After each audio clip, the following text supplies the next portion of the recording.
Oh, I have always been here.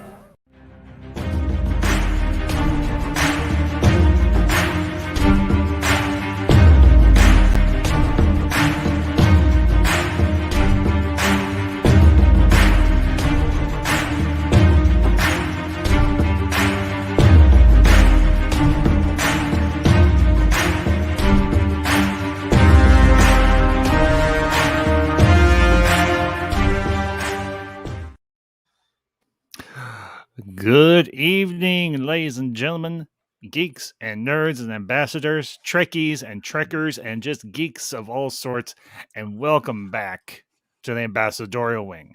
And I hope you all have had a very restful, a very wonderful weekend, and we are back this Sunday evening with a brand new segment on the ambassadorial wing, Sci Fi review.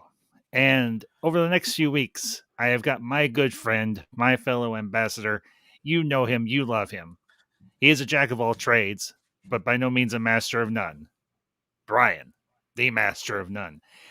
And over the next 2 weeks, we are going to be diving into a series of films that we both are fans of, particularly from a universe that we are both fans of, though I bow to his fandom in this more so than myself. We're going to be discussing the new Trek films, Star Trek '09, Star Trek Into Darkness, and Star Trek Beyond. Brian, good to have you back, man. It's been a minute. Glad you're here, and Absolutely. glad to have you along with me on this journey to boldly go where no one has gone before. Well, So, I'm excited to be here.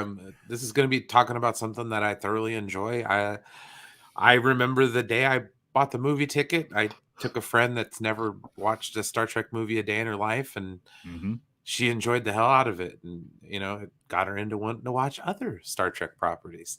So never excellent. underestimate the power of this film. I'm telling you, it was that good at the right time. Yeah, and and a shout out to the chat. That's everybody that's lurking, everybody that's chatting it up, and Zod one of Rider. my fellow council members on the Council of One, Zod Rider. Peace and long What life, is my up? friend. Good to see you. That's right. So, and yeah, honestly, just to give a little background, as I was saying to Brian, when we've been talking about this off and on Twitter the last several days, I've never been a hardcore Trekkie or Trekker. But I love Star Trek, and I remember seeing a lot of I saw at least the last two of the original cast films.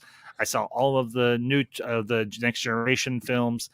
So when this movie got announced back in the early the 2000s, I was like, okay, I will give this a shot because I love Star Trek. I like what they're doing here. And as when I got to see this, in full transparency, the crazy thing is, up until just a few days ago, I had not sat down and watched Star Trek '09 since I saw it in theaters back in 2009.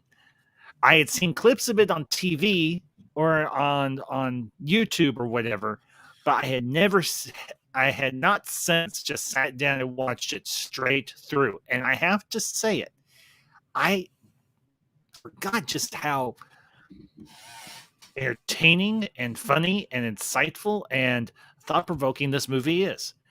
And tonight, just for a little while, we're going to set aside all the drama from the new Trek and the old Trek, and we're just going to break this movie down. We're going to be breaking these movies down over the next few weeks.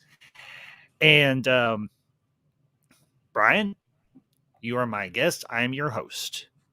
Where would you like to begin with Star Trek '09? The floor is Well, yours.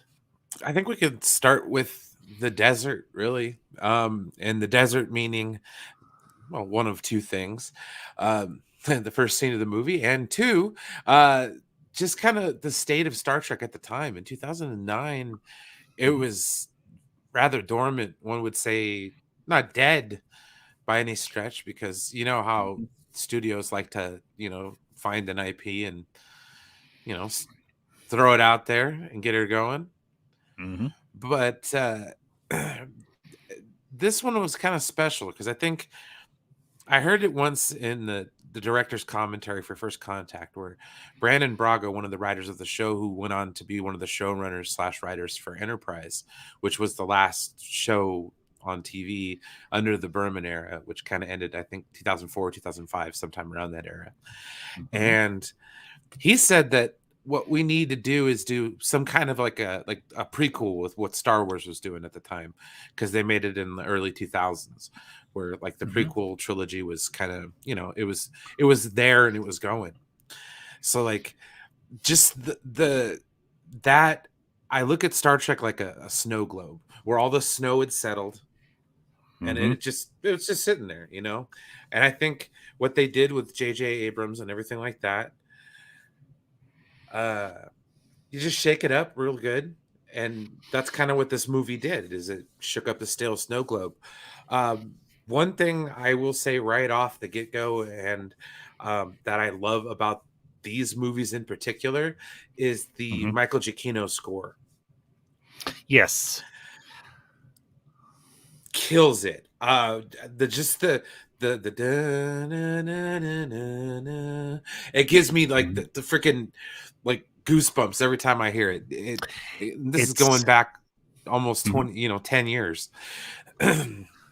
Well, and that's what a great score can do. And what the one for '09, all and so on, it it's big, it's bombastic, it's sweeping, it's very reminiscent of what they did starting with Wrath of Khan. It was very operatic, it was very big. Kind of James And Horner-esque, because that's who did. yes, yeah, Yeah. yeah, very much so, but with some added flair to it, and I think good flair. Now, the thing for me is, Brian, you were right. You're right. Um, Star Trek was kind of a dormant IP, a dormant franchise. I mean, Enterprise had ended.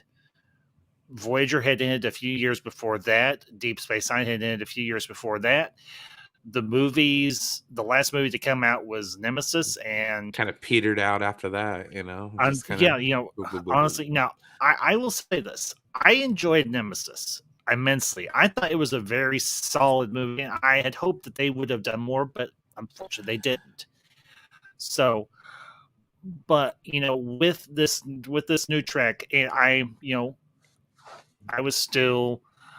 I got a hold of Mother Ambassador and I was like, "Hey, do you know that they're doing a new Star Trek movie?" She's like, "No, I didn't." I was like, "Would you want to go see it?" And she's like, "Yeah, sure." She's like, "Cause my Mother Ambassador grew up in the '60s, so she Mhm. watched the original series and Oh yeah. she loved the original movies and everything. I mean, her and Father Ambassador would go see some of them and everything. We went and saw Star Trek V and Star Trek VI, and then we went and saw the Next Generation films and so on.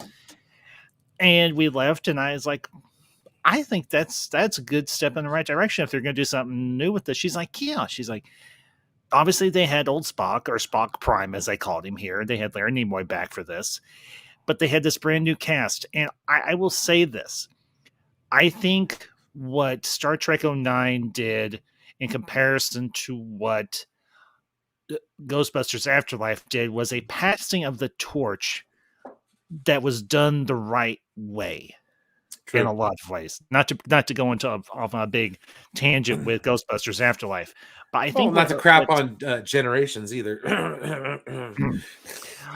Generations is not okay. Well, I they will tried say to this, pass the torch and they failed miserably. If that's unfortunately, the yeah, one thing they intended to do with that movie, it just didn't happen. yeah, it didn't work. So, but what we got with '09 was a new take on a cast of characters that we are all familiar with, whether or not you're a huge Star Trek fan or not. We you know who Kirk is, you know who Spock is, you know who Uhura and McCoy and Scotty and well, I already said McCoy and Chekhov. You know these names, you know these people, but here's a new interpretation. Here's a new group of actors and actresses who are going to be portraying these characters for, well, unfortunately, we only got 3 movies with them, which stinks. because I would love to see them do at least one or two more films after Beyond and everything. And I'm going to be watching Beyond here in just a week or so, or maybe sooner, because I never got a chance to see it in theaters. But what they did with this first film and was to honestly, and you kind of hit upon it, Brian, really invigorate this franchise in a lot of ways.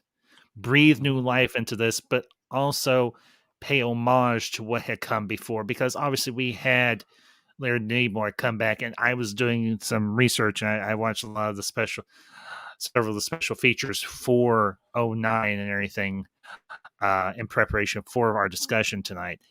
And everything hinged on them, on Abrams and the rest of the writers and associate uh, executive producers and so on, to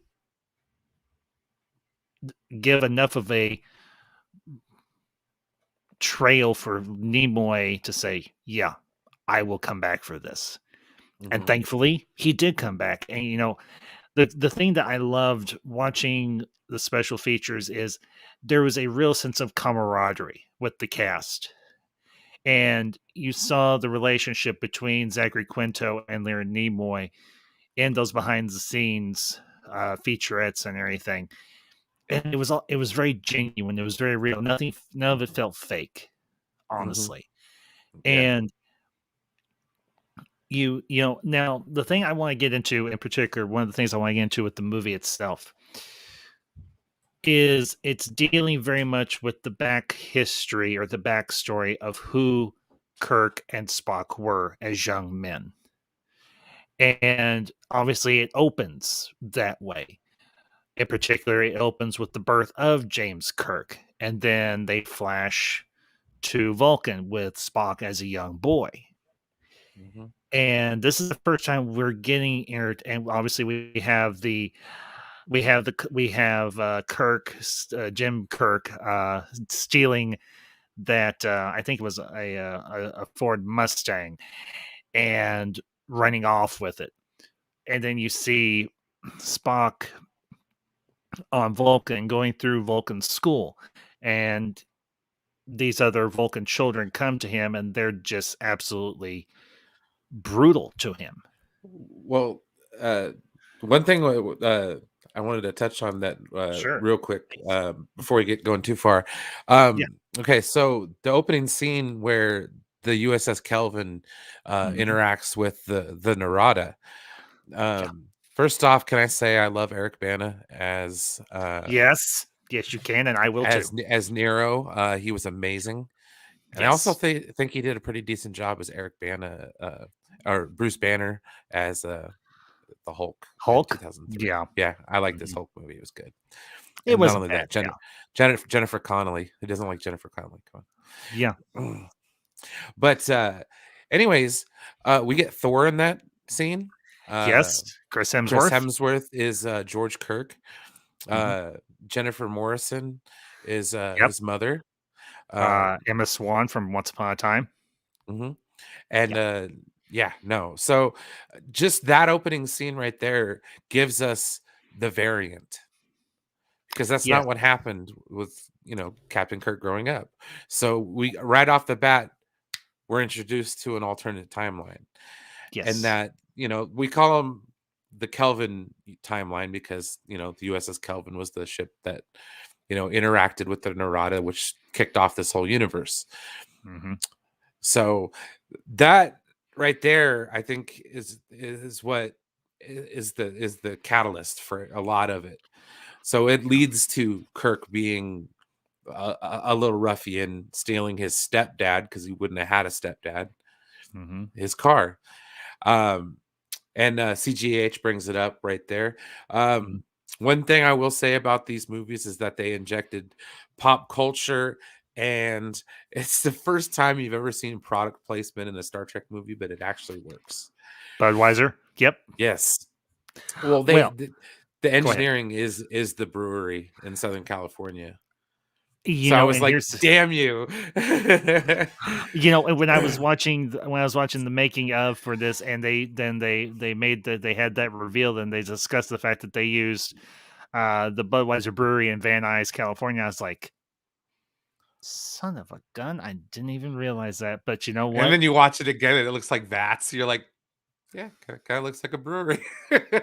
But you know what? It still works, and it's they wanted something very clean, very sterile, very streamlined, but with a lot of pipe work and everything. Because this was the first time we ever really saw the inner workings of the Prime Enterprise, not the Enterprise A or B, but the Prime Enterprise True. that we ever meet. And it's the design process that they went through to design this new Enterprise. It took time. I mean, Oh yeah. the guy that did all the ship design and work and all the work on the interiors, he did 3 different passes, and it took a bit of one design and a bit of another for them to come up with the design aesthetic just for the bridge that JJ wanted and everybody else was good with. And I'll say this, the bridge design for the Enterprise and the design for the ship in general, it's Really cool. clean. I like it. Yeah, it's very clean. It's very retro futuristic, if there is such a thing, and I think there is, sort of. And honestly, as much as I will love the original Enterprises, and I do, I love them all. I like this Enterprise too, because it's just as much as the characters are an essential part of this universe. The ship is just as much a character as Well, well, and I think I'm one of those people that think that vehicles are inherently a part of the mythos of any kind of franchise. Like, I mean, come on, mhm, the Millennium Falcon. It's a part of what I mean. So it's like that old girl. We could put her right in there. So yeah, Enterprise, same thing. It's one of those cinematic, um, pleasure ships in my mind. yes, oh yeah, But I no, I agree. I agree. It's a little more rounded, a little more polished. It's mhm, kind of like an acclamation of what something we would think of now with something that would have been made in the 60s, which I appreciate. I like how they stuck with the Matt Jeffries design for the bridge, because honestly, that is the design that from the 60s onward. I guess like the guy who designed it, Matt Jeffries, who designed the bridge, he was the production mhm, designer for the original series. Um, he designed it after naval ships, and I yes, guess he's been contacted to design like military command centers mhm, and stuff like that, and like in real life. So like NORAD is like designed by the guy who did mhm. Star Trek. So there's just so many little tidbits and stuff like that involved with the original series. But like getting Yeah, Leonard Nimoy on board, dude, that is so huge, because you yes, need that tangible fabric. And the other part of it is that bringing the Narada over branches off of what happened in the original timeline that everybody knows and loves. Okay, the destruction of Romulus has play in Picard and other stuff like that. So mhm. before that, we kind of knew that Spock was involved in trying to get the Vulcans and the Romulans reunified. Yeah, from Next Generation, yeah. hmm So, So that's kind of like everybody has an idea of where he's at that time and where everybody else is. So I mhm, mean, just the whole thing, uh, and it kind of leads us to the next bit where everybody's kind of grown up a little bit. Spock is graduating from the academy, mhm, and they're mhm. kind of like, well, you're not truly Vulcans, so you can't, you can't go to our school. He's like, well, I'm going to go to Starfleet Academy. And they're like, what?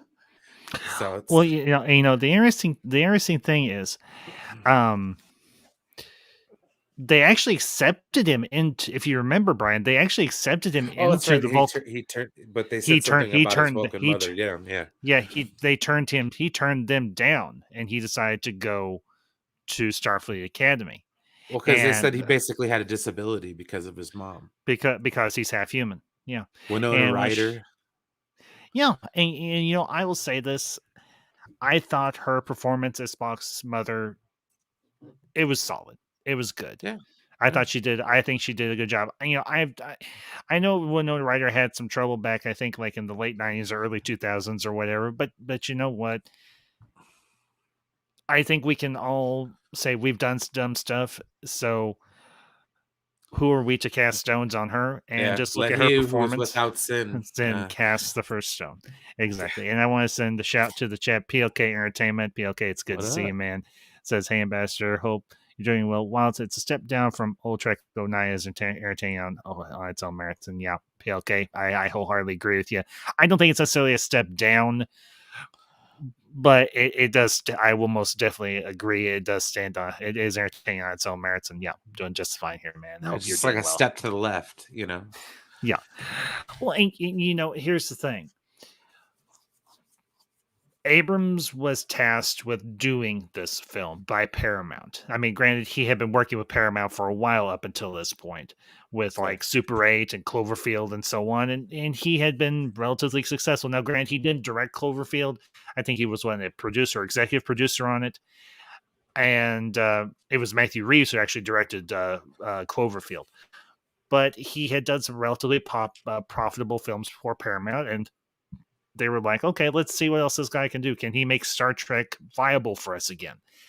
And I know that there's a lot of divisiveness amongst the Trek fandom, the Trek community, but you know, looking at someone who's looking from the outside in and looking at New Trek and where it has gone and where it was before, I can say I enjoy both. Now, I've not honestly had the opportunity to sit down and watch Discovery or watch Picard or even watch Lower Decks. Now, I will say of the three, I'm really intrigued more so by um, Lower Decks because it's a break with convention to have a comedic series in the Star Trek universe. Now, while granted, humor has always been it's always been very clever and very witty.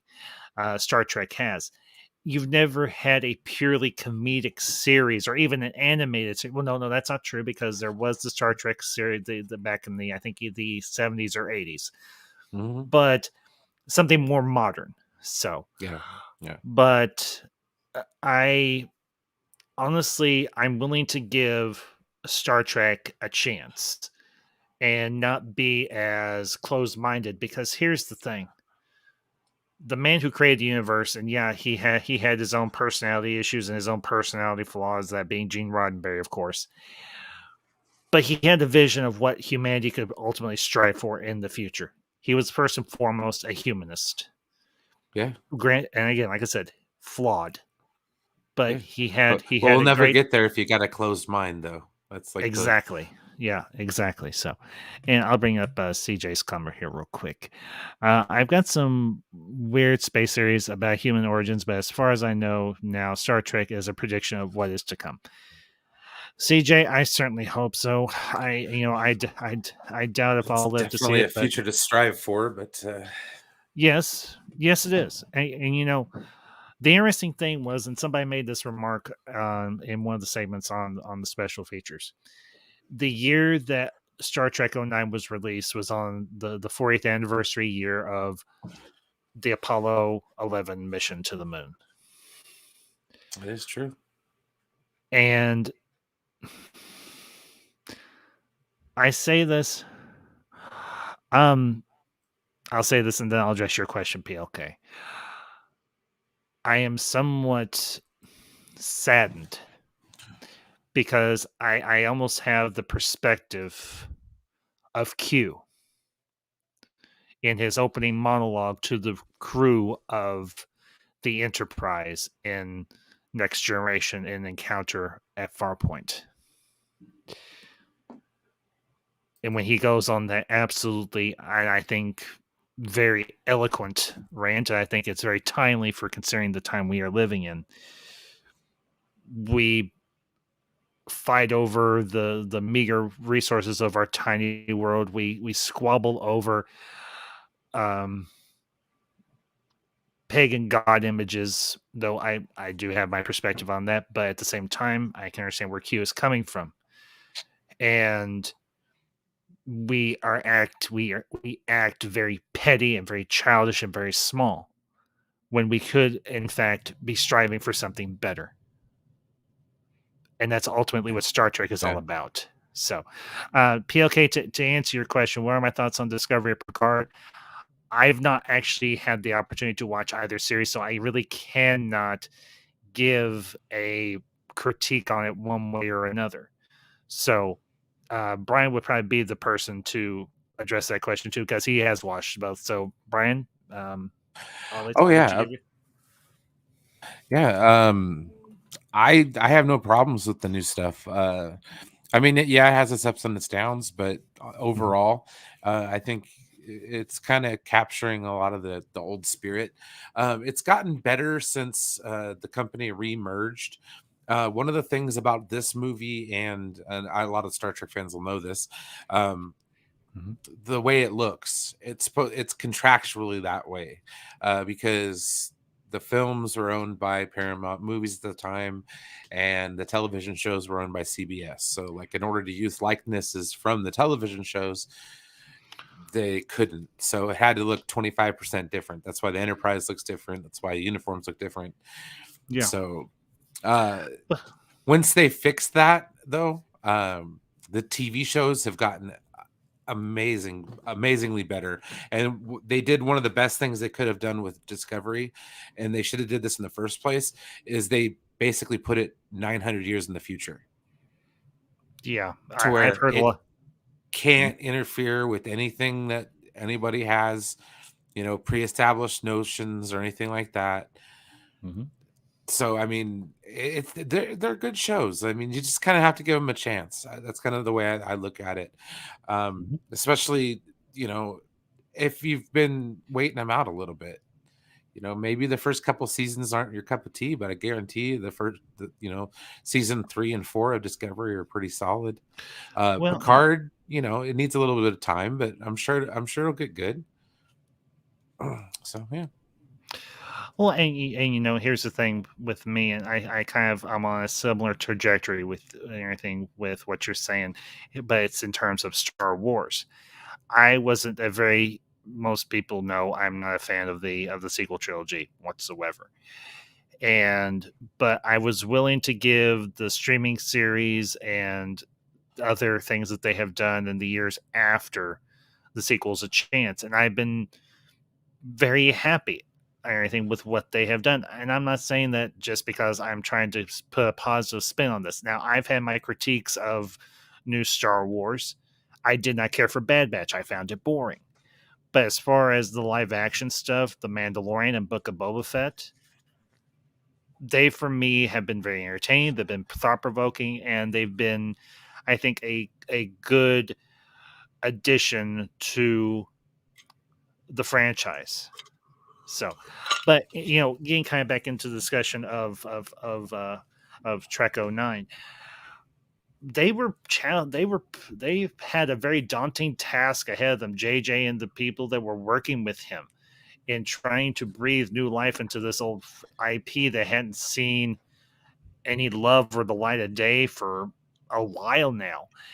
And the question was, and I think this honestly is a valid question. How could we make Trek cool? And I know honestly, exactly how they did it. Completely ignore the uncool old fans. well, I will say, And I'm sure some old fans will agree.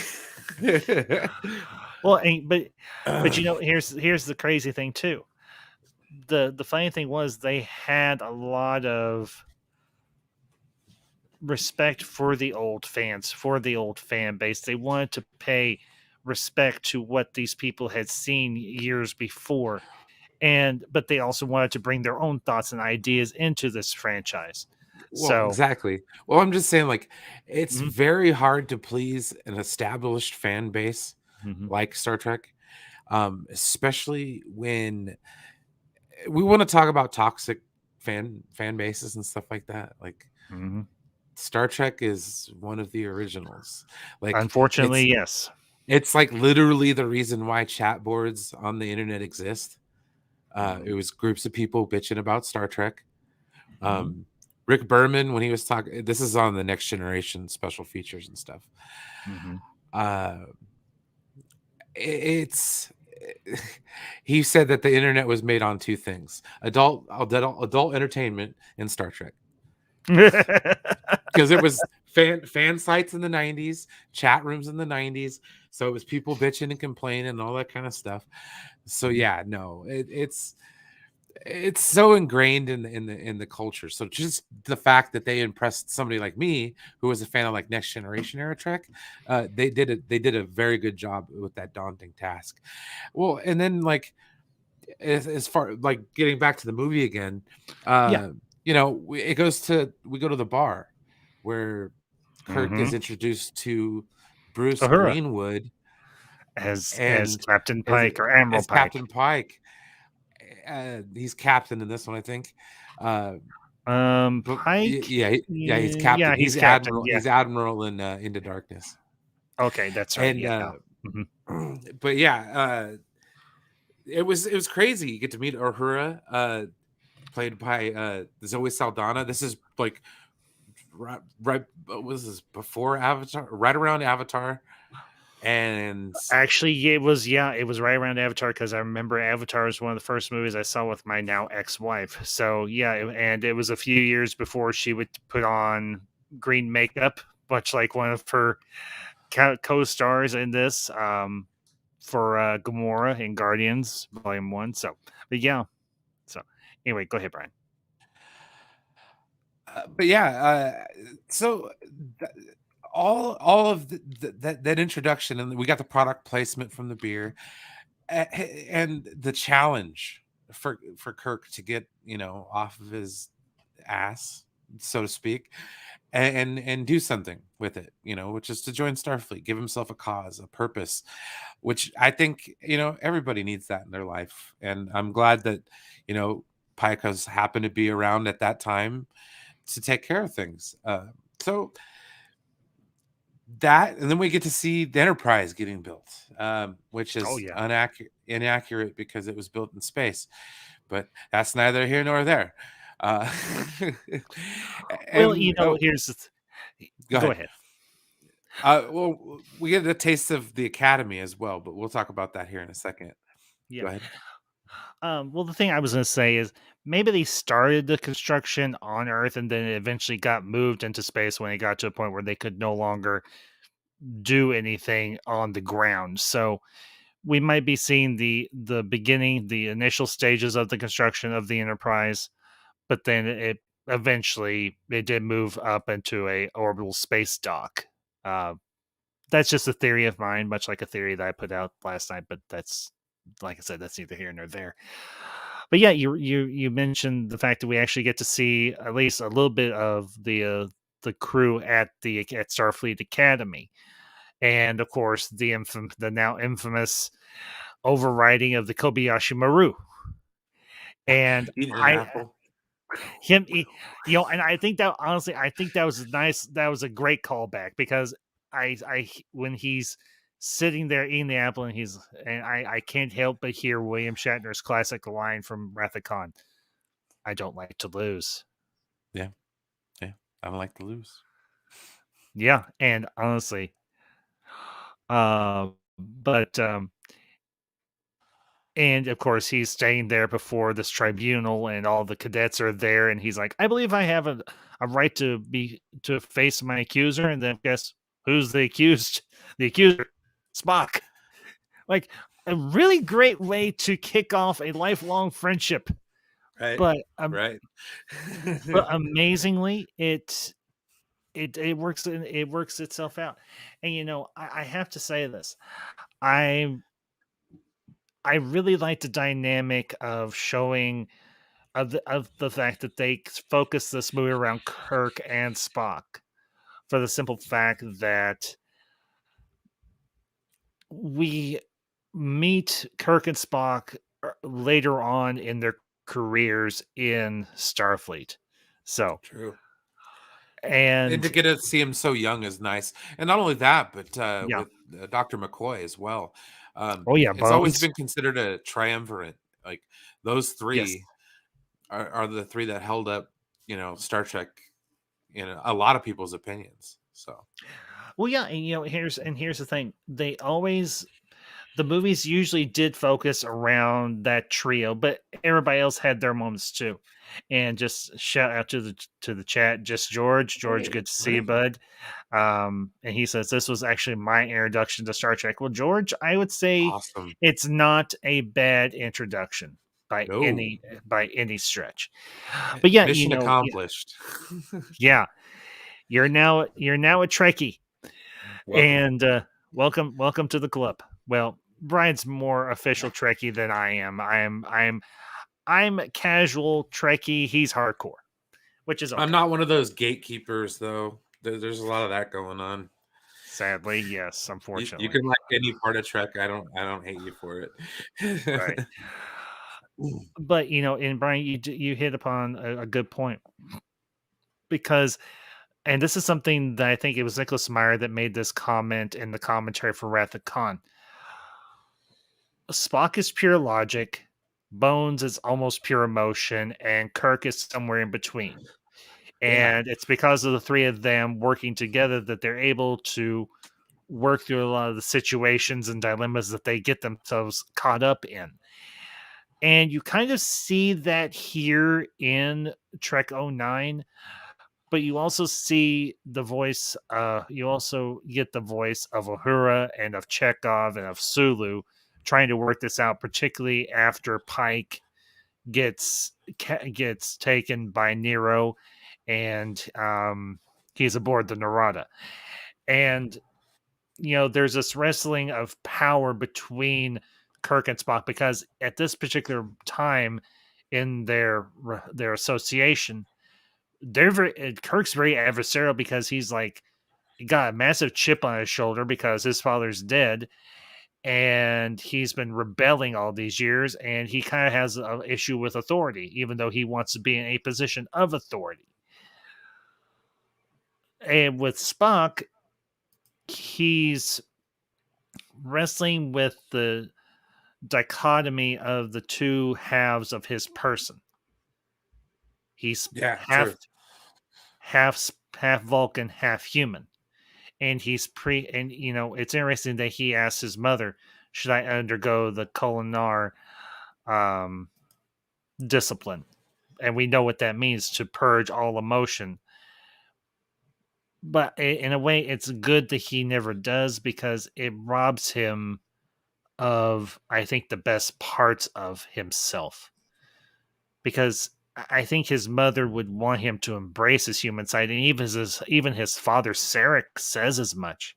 You will always be a child of two worlds, and that will be to your benefit. I'm sorry, paraphrasing here. And it's something that we as just pure human beings often wrestle with as well.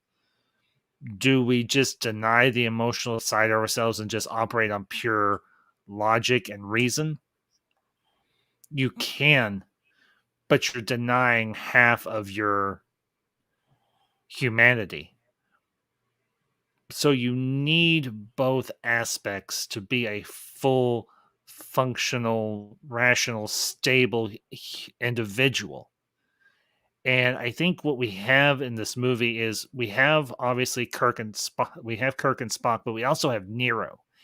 And Nero is an individual who is dealing with a a massive degree of trauma, because he has seen his whole world, his entire civilization, everyone that he knows, including his family, be destroyed by a power that's completely out of just about anyone's ability to control. And that's when a star goes nova, Yeah. and it shatters him and turns him into this, I will put it bluntly, raving madman who is going to do anything and everything to exact his pound of flesh, his revenge. You could almost say in a much similar fashion as Khan Noonien Singh did in Star Trek II: The Wrath of Khan. However, in this instance, Nero is partially successful because Vulcan is destroyed. And I have to say that is a absolutely gut-wrenching scene to watch, particularly with the death of Spock's mother. Yeah. Uh, no, there's no words can describe. I mean, especially both Spock's experiencing it. Yeah. Spock Prime watching it. Mm-hmm. You know, and And uh, and and and and Spock living it, watching his mom die basically right in front right, of him, yeah. and yeah, no, it's got it was such a touching moment in the movie that yeah, no, it's one of those things. And I think that's honestly the emotional core because you have three individuals that are dealing with different types of trauma. Now, obviously, Kirk has the trauma of the death of his father, and he has sort of a vendetta, but he doesn't know what that vendetta is towards until he hears about the electrical storm or lightning storm in space. And he's read the report and everything else that the dissertation that Pike did on his father, on George Kirk. Yeah, And you of course have Nero's trauma of Romulus and the entire Romulan, pretty much the entire Romulan civilization being destroyed, and him going on this bloody rampage, this absolute horrific vendetta against one man who he blames for all of this. When honestly and ultimately, it's no one's fault really. But no, then, it's of just an course, accident. yeah. Well, it's not so much an accident. Yeah, in part because of Spock's inability to not be able to prevent the supernova before it Yeah, but a destroys natural Romulus. disaster basically. Yeah, essentially a natural disaster. But then, of course, you also have the trauma of Spock coming to grips with the death of his mother. Now, you can tell that Sarek does care for Spock. Obviously, that's just a given. But it still strikes him deeply, and I think it would strike any child, unless, of course, they have a very toxic and a very negative relationship with one of their parents or both of their parents when that parent dies. But in terms of Spock here, he's dealing with the trauma of his mother being gone, and Kirk and Nero are dealing with their own traumas as well. And you see those traumas be reconciled by one means or another. Yeah, this is true. So, I think that's honestly one of the strengths of this movie. Honestly, I mean, yeah, you've got a lot of really cool visuals, and you've got some nice space battles and some ground battles and so on. But I think this is something, and this is honestly one of the reasons why I wanted to tackle these films, because I think a lot of people have misconstrued what Abrams and the other I know Abrams wasn't majorly involved in wasn't a director for Beyond, but he was involved in I think he was an executive producer or something. I think this Hmm. is something that a lot of people who watch these new Trek films and say, well, they made them shiny and bright and beautiful, and I'm like, no, there's a very deep and a very interesting story at the core of all these movies and everything. And at least like I said, tonight we're focusing on this one. But it'll be interesting to see what they did with Into Darkness and Beyond, because like I said, I never got a chance to really sit down and watch Into Darkness all the way through, but I got to watch a good chunk of it. So it'll be nice to have put some fresh eyes on this thing and say, okay, what are they trying to do here in this movie? And I love the exchange at the end between Spock Prime and his younger self when he says, I think it would do us both a disservice for us to try and ignore each other, considering there's so few of us now. Yeah. And that's almost an evolution of Spock Prime as well, because he No, it's very realizes, true. Yeah, because it's like, well, even if it like could destroy tear apart the space time continuum, like on Back to the Future, yeah. but no, Spock is basically the Spocks are be like, hey, it's a small world now, kid, and we're gonna bump into each other sooner or later. So no, Mhm. it was great because it forged that relationship, and not only that, but Spock Prime understood his, you know, purpose there, and I think that's another part of this movie is it gives people purpose.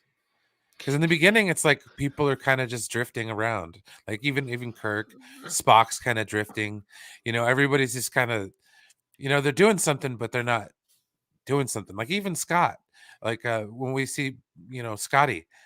He's working on a freaking station, in the middle of nowhere because he beamed uh Admiral Archer's dog.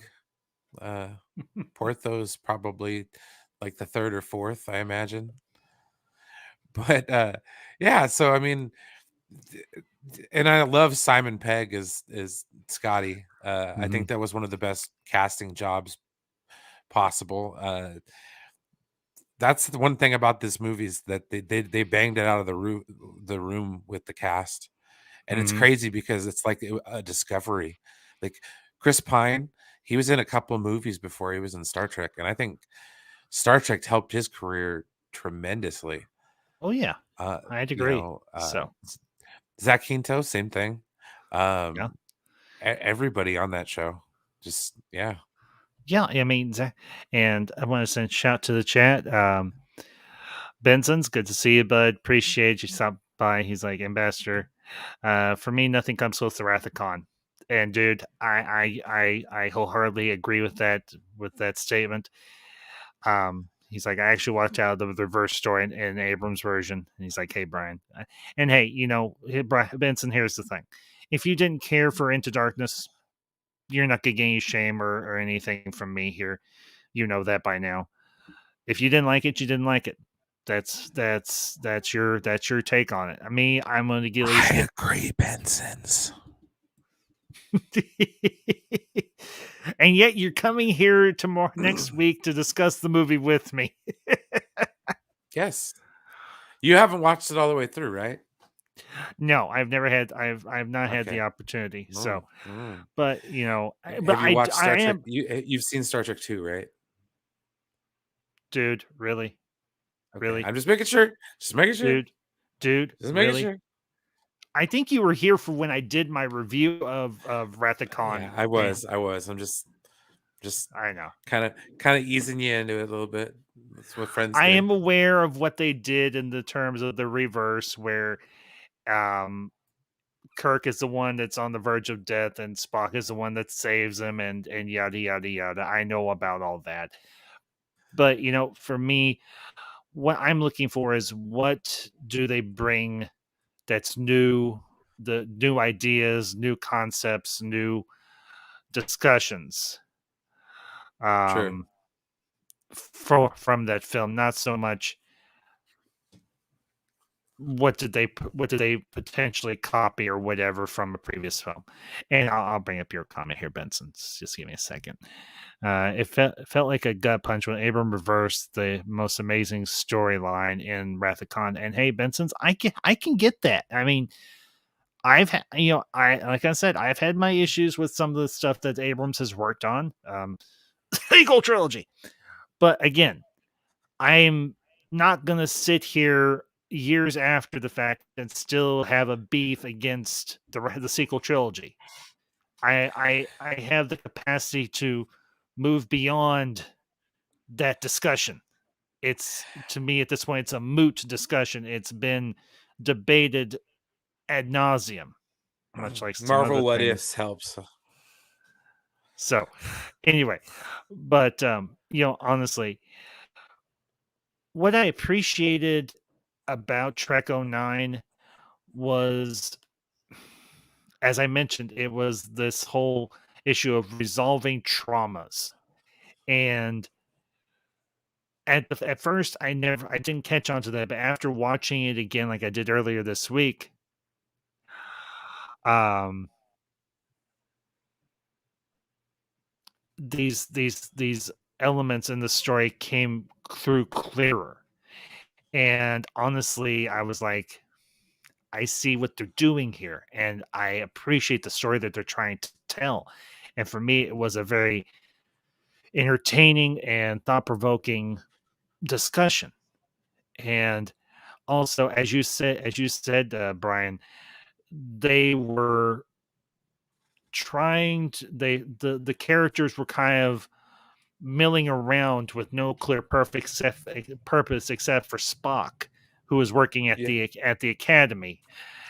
Everybody else, Kirk was just being a rebellious little punk.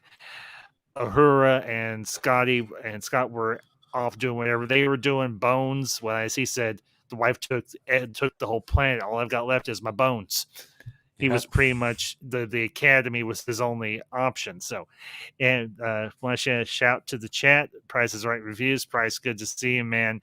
Appreciate you stopping by this evening. So, but honestly, you set aside the flash and the glamour and the special effects and the new sets and everything else.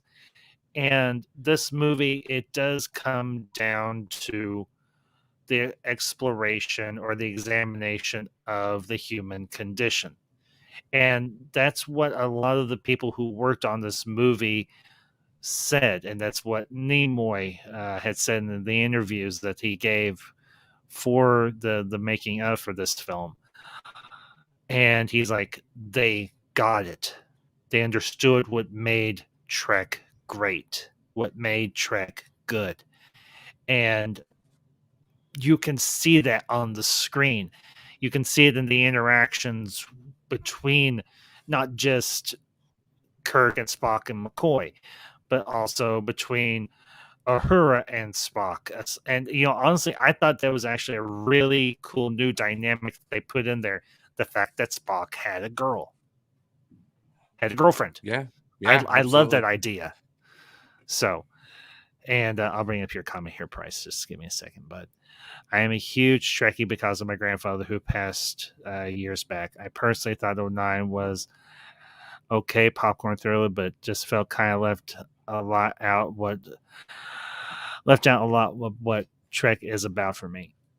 I'm Will and Price. I know you're coming in kind of late and everything. I hope if you watch this on the replay, you catch on to some of the points that me and Brian were making, and maybe it'll give you the opportunity to take a second look at Trek '09. And I'm not saying it may change your perspective.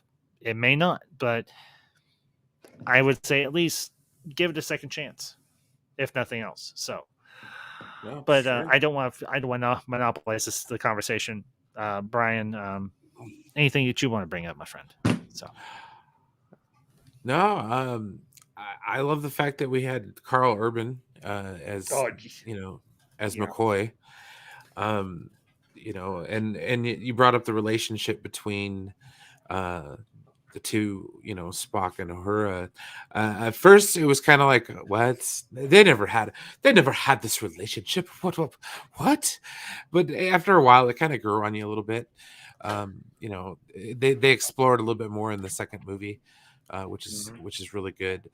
But you know, Kirk meeting Spock Prime for the first time, um, and like I said, we got to meet Scotty, Oh uh, yeah, which and how they can get back onto the Enterprise, and once they get back onto the Enterprise, Kirk uses Spock Prime's knowledge against Spock to take over the ship.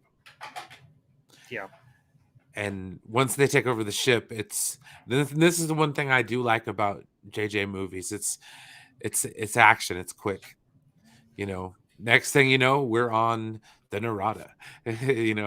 We're there, and the final battle ensues, where it's just the ultimate throwdown between Kirk, Spock, and you know the Nero. people of the Narada and Yeah. Nero.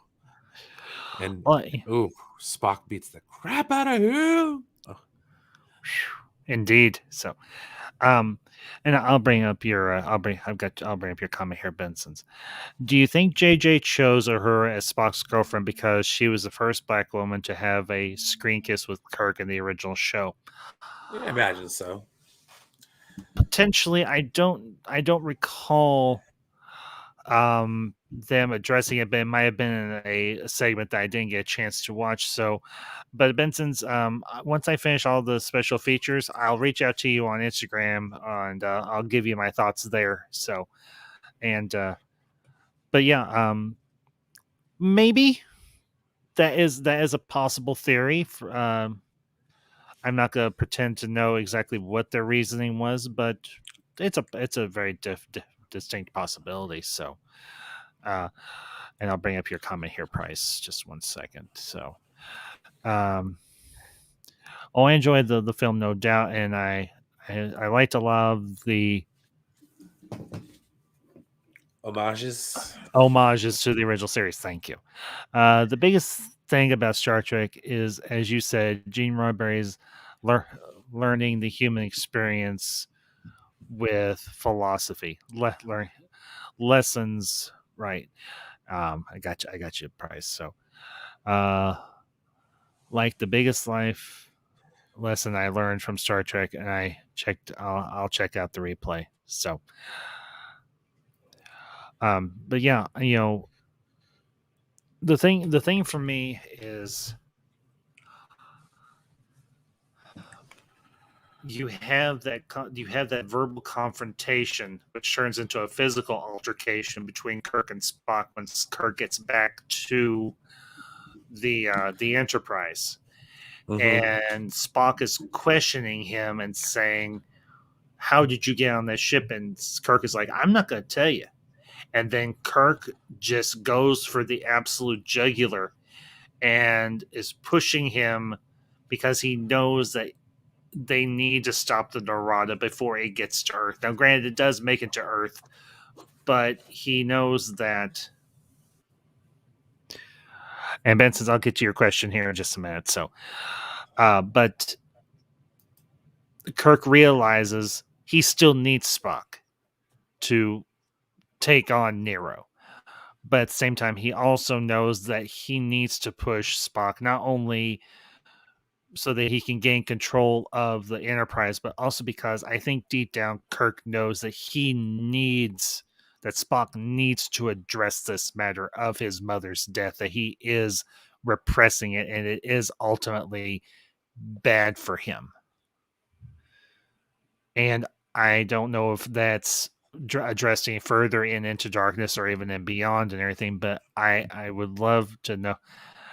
I don't think it's completely resolved in '09, but I think he does reach a point where he starts to come to terms with the fact that he is half human. So, and I will bring up Benson's comment here. And Brian, your thoughts on this? Who would you like to see direct the next Star Trek movie if they happen to do one? Wow, that's a very good question. It kind of depends on if it's going to be a continuation of this universe or the other universe. That's the big question. I don't want JJ to come back because I know he doesn't know how to stick a landing for anything, Yeah, which is fine.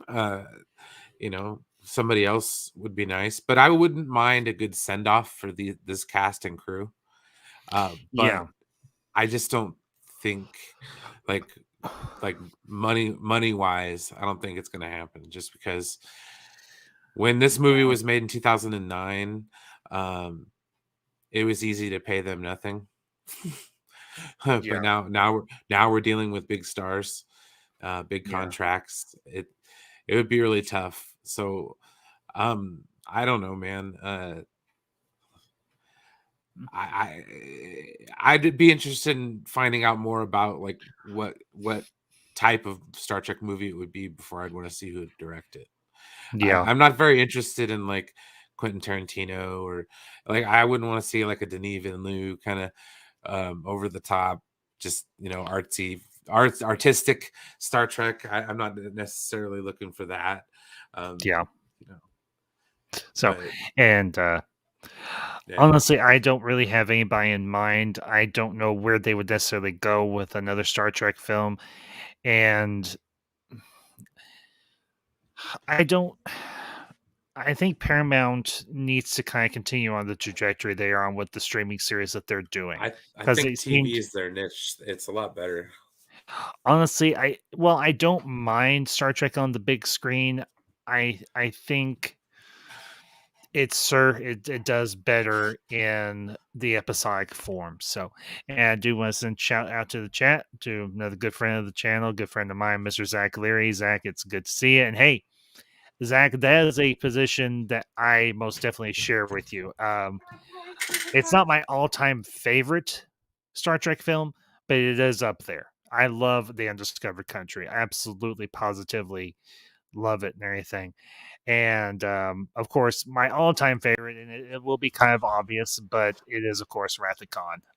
It's it's a tie between Wrath of Khan and The Voyage Home. So, and that's not a Zach. I will say this: that is not a, by any means a bad list by any stretch and everything. But the question is, would they even consider doing it? I mean, Villeneuve's going to be working on Dune for at least the foreseeable future. Um, again, they're not bad choices, but I don't know. I'll bring up Benson's comment here, and this is not necessarily a bad. This isn't a bad idea. Neil Blomkamp, because didn't he do? Wasn't that the guy that did District 9? I think so. I think it was. I think he did District 9. I think he did Chappie, which was I've wanted to see that. I just never got around to watching it, to be Oh, honest. so So he could kind of handle that kind of genre, as it were. Ye- yeah, I think he could, honestly. I think you need somebody that's got a good grounding with science fiction, and not so much somebody that is a huge Star Trek fan or anything, but just someone that has a good grounding with working within the science fiction genre. Uh oh, okay, all right. Benson's or anything. He does. Yeah, he was the guy that did District 9. He did Chappie. Yes, it was. He's used to movies with low budgets. Well, if Yeah, Paramount ever decides to do another Star Trek film down the road, more than likely, I it'd be mean, low budget. it may be a few years down the road, but or it could even be a streaming film that they could put that they it's something they could put on Paramount Plus. It would definitely give people incentive to migrate or to get to get a subscription to Paramount Plus. So, I mean, I know they've got Star Trek, or not Star Trek, Top Gun Maverick coming out. I think it's later this year, unless it's been. I think they've wrapped shooting on it and everything. So, but honestly, with Trek 09,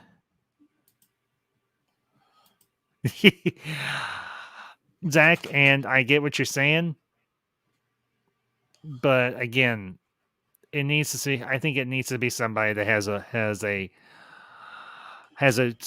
good understanding of that particular of the universe, or at least would be invested. So, Zach, you have a good night, bud, and thanks for popping by. Appreciate you. So, let's see. Did you guys like the Robot Picard season 2 trailer? Um, I'm not sure what you mean by Robot Picard. Um,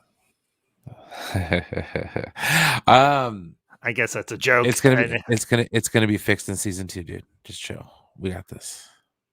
I'm guessing that's an inside joke that I don't get.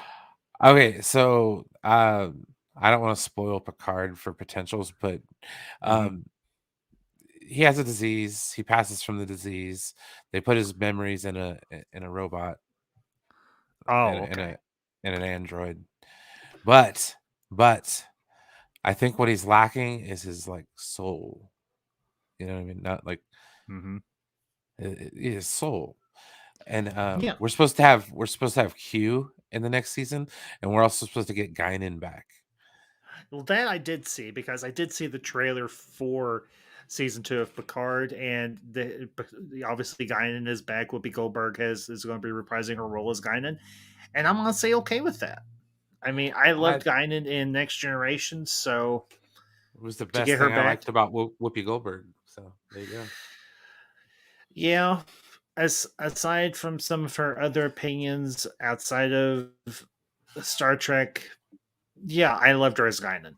She was Yeah, one of my favorite characters for I, Next Generation. So the View I don't like so much, but Guinan, she was cool. yes, yes, she was. Yes, she was. So, but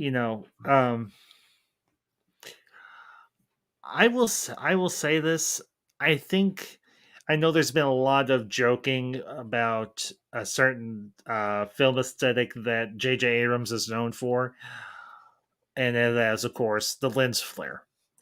But I will say this: watching this in on our 4K TV. Now, granted, it's on Blu-ray, not in 4K, but just simple Blu-ray.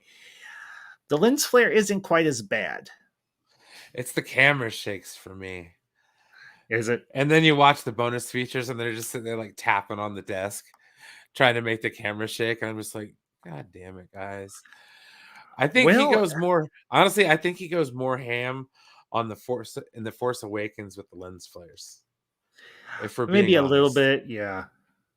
But no, Star Trek was pretty gratuitous. I'm not gonna lie. It was one of those high up there ones. Yeah, true. But again, I have to say, I love the design of the new Enterprise. I actually like the design of a lot of the new ships that we see at the beginning of the film. Not so much the Kelvin, but the other ships that are contemporaries of the Enterprise. Yeah. And seeing the Enterprise come out of warp into the aftermath of the slaughter, and that's what it Yeah. was. It had a lot of it was a much more visceral version, I think, of the Battle of Wolf 359, because in this Yeah. Yeah. you actually see bodies drifting in space. Well, the special effects are a million times better at that Oh point yeah, too. of course, of course. Definitely, Now, definitely. small little Easter egg for those that are fans of Phase One of Marvel. Did you happen to notice who was the captain of the Kelvin? The original captain, Uh, or no, well, yeah, are we talking about Thor? no, we're not talking about Thor. We're talking about the original captain. Did you happen to notice who it was?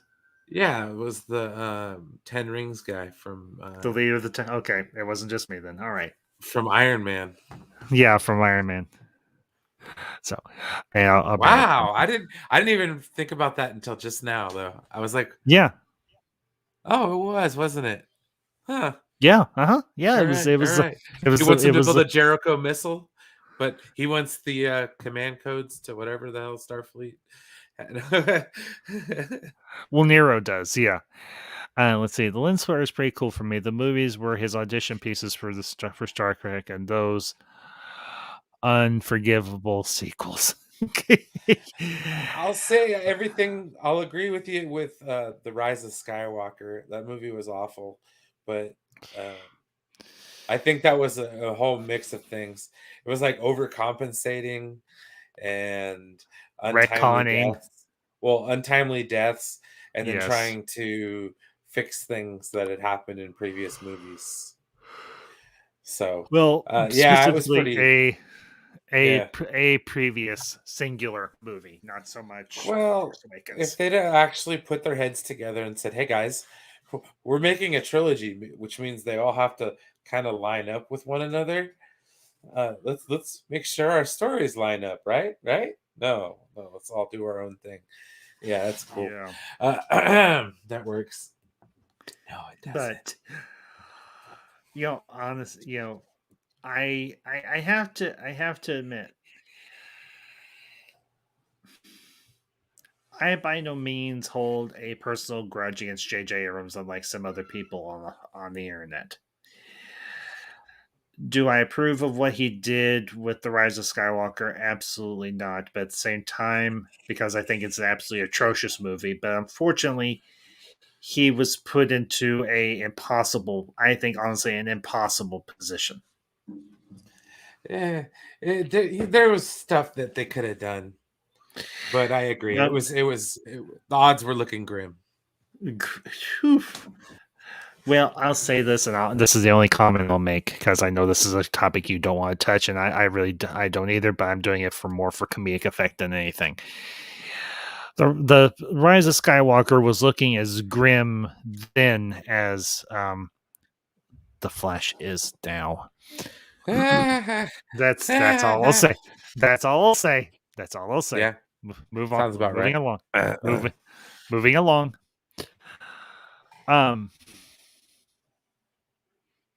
Let's see what else. Okay, let me ask you this: how did you feel about them making Scotty more of a somewhat comedic character than he was in the past? I mean, he was somewhat comedic He in was the comedic in the movies, I think, and yeah. that's kind of where they derived a lot of it from. Because Mhm. let's be honest, I mean, if you like Star Trek 4, Scotty is the funniest part of that whole movie. Uh, True. yeah, Yeah. maybe next to the fish out of water Spock. Uh, Yes, definitely. So but but yeah, no, the casting of Simon Pegg, I know he's a huge Star Trek fan, like he's just a in fan of a general. lot of stuff. So like to have him play that character, I had no issue with that. Same thing with I John didn't. Cho as Sulu. Yeah. Sulu, and I didn't know too much about Anton Yelchin before, but Yeah. yeah, he passed away during the filming of Beyond. Yeah, Um, that just sucks because I loved him as, and the cool thing that I saw when I was watching the special features. Now they didn't have everybody on set. Some of them were phone conversations or something along those lines. But Zoe Saldana actually got to sit down and they had Nichelle Nichols on the set for filming and everything, and she got to actually meet with Nichelle Nichols. Zoe Saldana did. And the same thing was true with Anton Yelchin meeting with Walter Koenig, who oh, obviously is that's a awesome. yeah. And I think the way they phrased it, it sounded like John Cho or it was JJ or somebody had a conversation with George Takei by phone or whatever. Um, yeah, Benson's. I know of Mr. Burnett. I know that he is by no means a fan of New Trek. I have watched a few of his rants, and they are they are rather captivating to say the least, and everything. So, Boomer um, takes. Sorry, I said that out loud. and I will agree with you, Brian, to a degree. Yes, they are somewhat boomer takes because I'm honestly, sorry, dude. He's just so set in his damn ways. I'm sorry you don't like it, dude. But why do you constantly have to bitch about a show that like you watch out of spite? yeah, you know, Like, I'm sorry, if Robert Meyer Burnett, but like, there's more stuff to talk about in the world besides your boomer ass takes on fucking Star Trek. Oh, excuse my language. Sorry, I didn't mean to no, cuss. no, no, Brian, you But don't have to sit. Brian, what's my one rule when it comes to language? You know my just one take. rule. I just try to take it easy. So, You don't like to don't spit do on someone else's floor. You know what I no, no, mean? Brian. My floor has one rule, and you know that one rule. I'm not going to repeat it here. You know it. So you don't have to censor yourself here. You know that.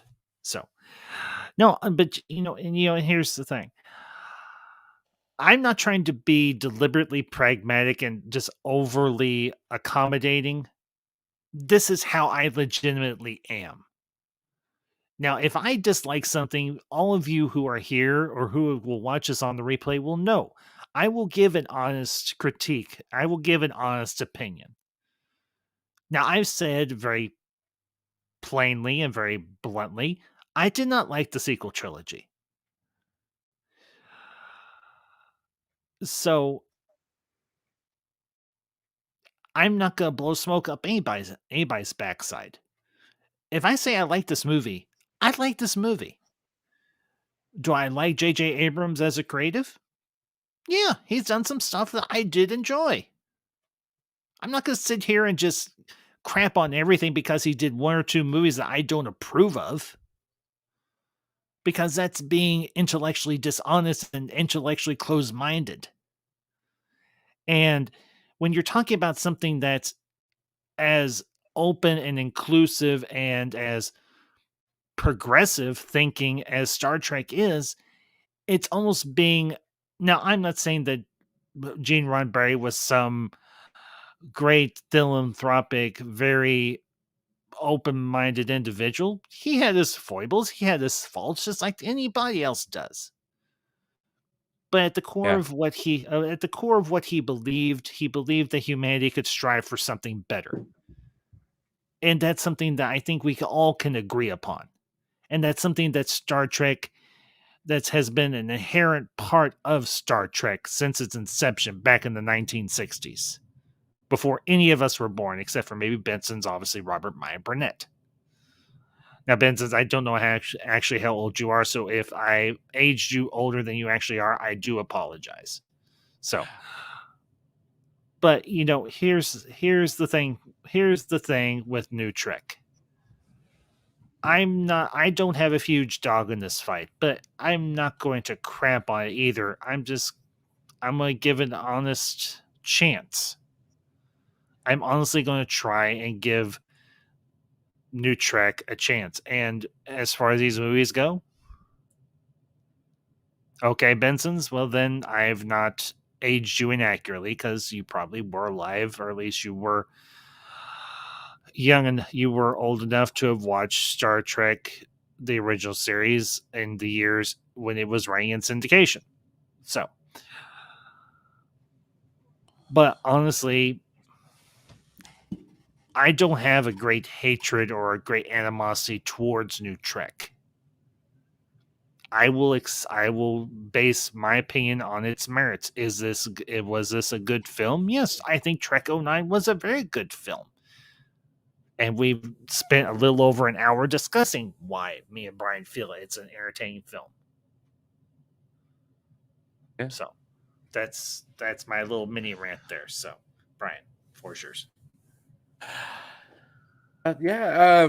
Well, it kind of just leads us to the final battle. Very action heavy, which is Oh yeah, always nice. yes, Um, it a lot like the red matter stuff that they used, the techie sciencey, I don't know, pseudo sciencey type stuff that they do. hmm It wasn't too bad. I liked how they ended this movie. It seemed to wrap it up just fine. We got to see Pike injured, to where next time we see him is kind of in a wheelchair, a la like the original series. So yeah, I mean, and everybody ends this movie with purpose. yes, Spock's Prime's purpose is to help rebuild Vulcan. The Spock in this universe is to be that Vulcan in Starfleet. Everybody has a purpose to go forth and explore strange new worlds and seek out new life and new civilizations. Go boldly, go where no man or one has gone before. So like, yeah, no, do that. And that's what this movie did. And when I left this movie, speculations were happening. I was ready to go. Like, mhm, they gave us the original theme kind of in a modern take, and yeah. it just right there, man. I was so happy with this movie overall. I mean, if I were to go back in time and just talk about how happy I was, and there was nobody, I mean, nobody to talk to this about. Like, man, a lot And, of and lot of pent up nerd stuff going on here. oh, I can imagine. Well, yeah, for me, in terms of how the conclusion of this film goes, it is in keeping with like Wrath of Khan or Undiscovered Country or even Final Frontier. It was a very fast paced, somewhat action oriented conclusion to the film. And that's appropriate here.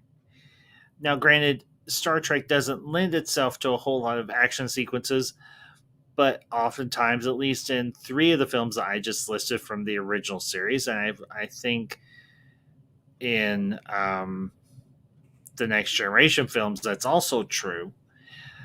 You do have very kinetic, very fast paced action. And I think it was structured very well.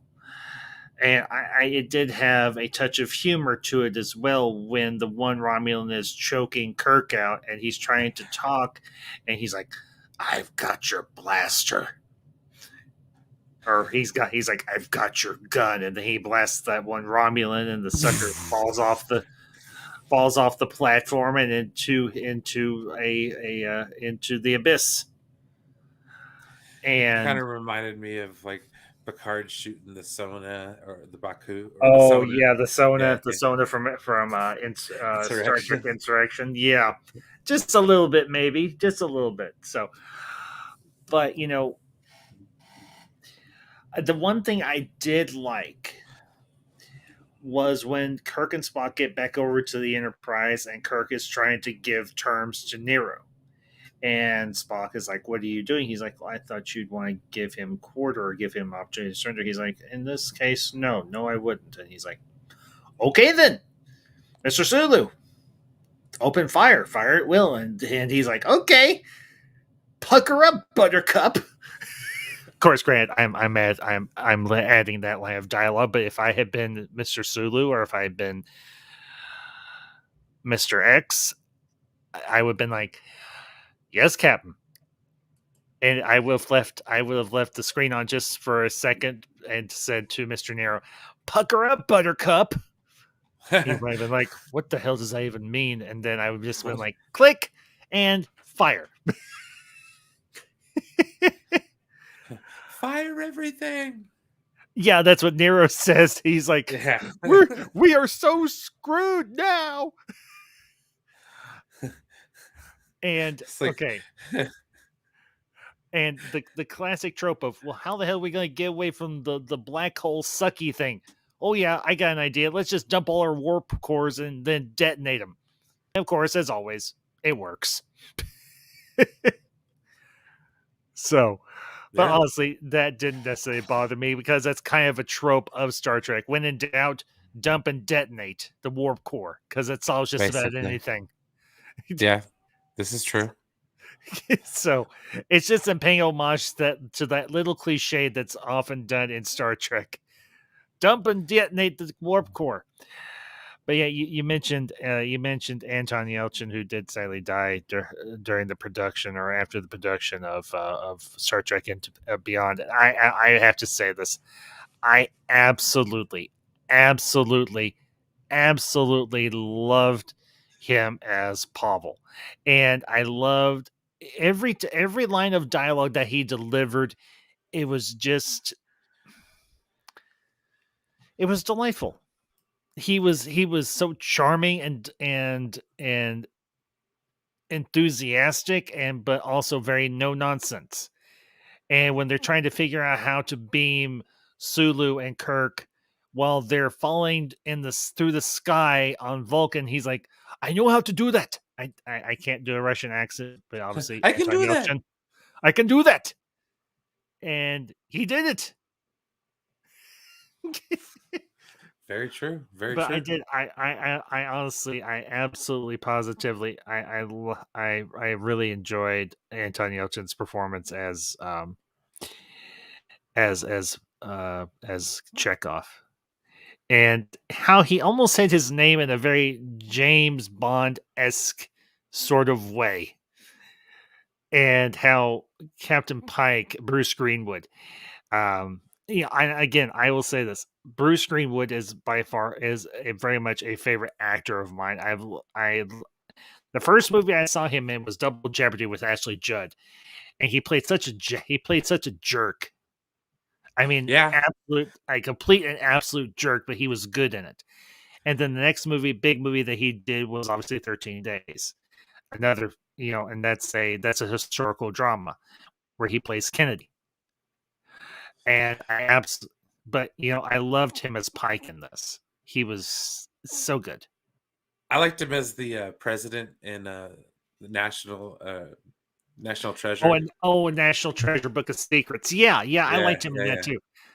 Granted, that Uh, was a smaller role, but still, yeah, he was really good in that. And JJ and the people that were involved, they made the comment. We got incredibly lucky in the casting for this film because when the minute we got Phenomenal. yeah, I mean they were like it was just on the basis that this was a new Star Trek film and people are like, yeah, we want to work on this. I'm in. Yeah. And truth be told, Brian, I almost half expected to see you as an extra. I'm not gonna lie. I am not gonna lie. I would have been if I had known you back in '09 and or before '09 or around that time, I would have been like, dude, get your ass to Hollywood.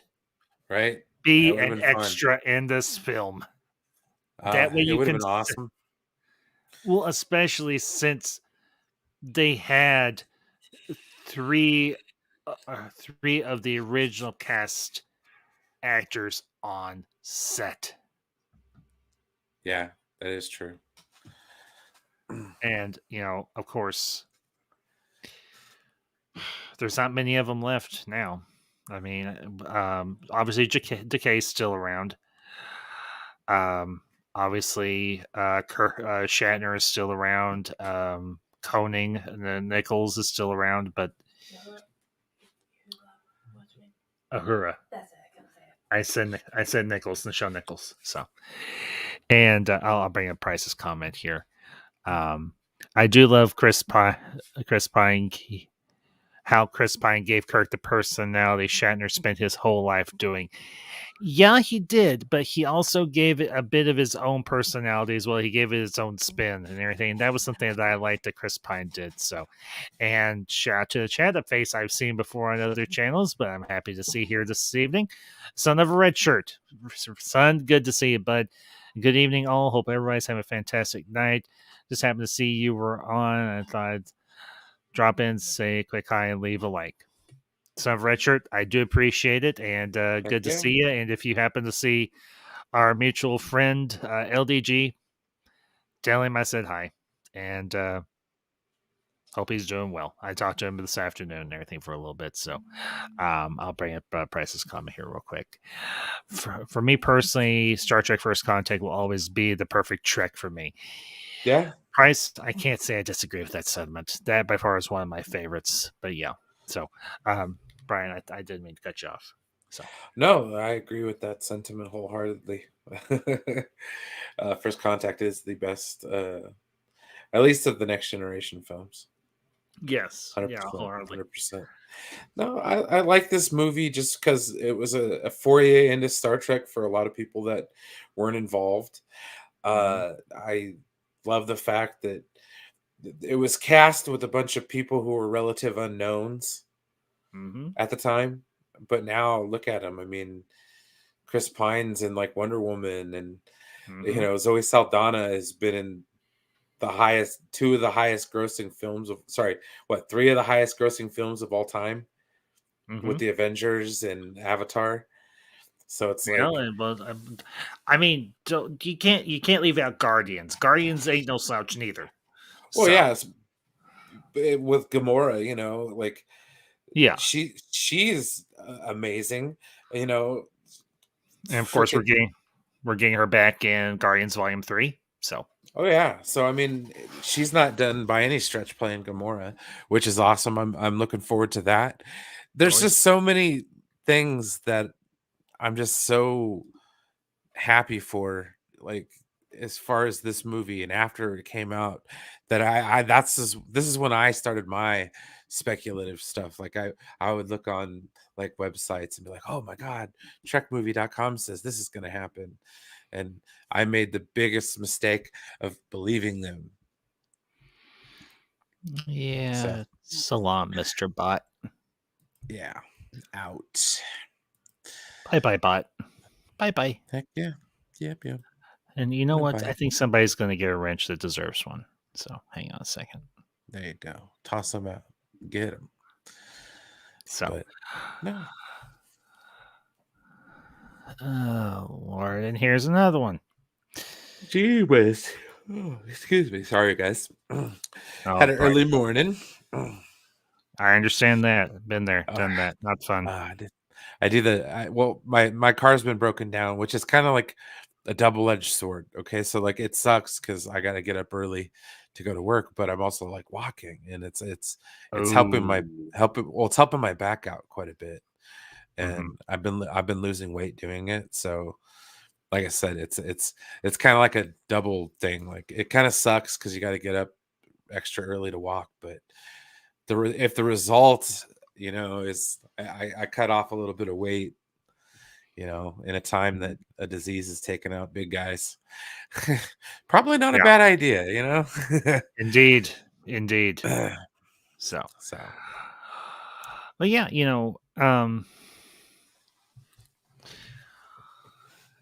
and you hit on something very interesting. I think we're probably gonna start wrapping up here in a few minutes.